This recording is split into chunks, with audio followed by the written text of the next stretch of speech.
Печальные вести пришли в выходные. На 87-м году ушла из жизни мастер чувашской вышивки Мария Симакова. Для национальной культуры это тяжелая утрата. Народный мастер и заслуженный художник России Мария Симакова отдала делу сохранения и развития традиционной чувашской вышивки более 55 лет. Не расставалась с любимым занятием до последних дней. В прошлом ноябре в Музее чувашской вышивки открыли ее выставку «Чувашские узоры».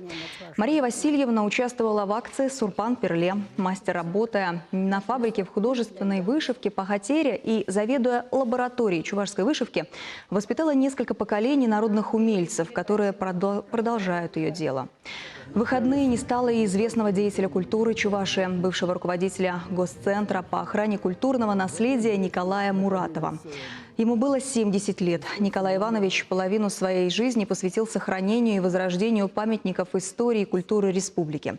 Писал об этом труды и статьи для Чувашской энциклопедии. В эфире нашего канала несколько лет подряд выходила программа «Чебоксарские адреса», в которых мы рассказывали о старинных зданиях в городе и их судьбе. Николай Муратов был полноценным автором этого проекта. Без его экспертных знаний программа была бы не столь глубокой. Благодаря личному участию Николая Муратова в Чебоксарах удалось сохранить многие уникальные сооружения и внести их в охранный список.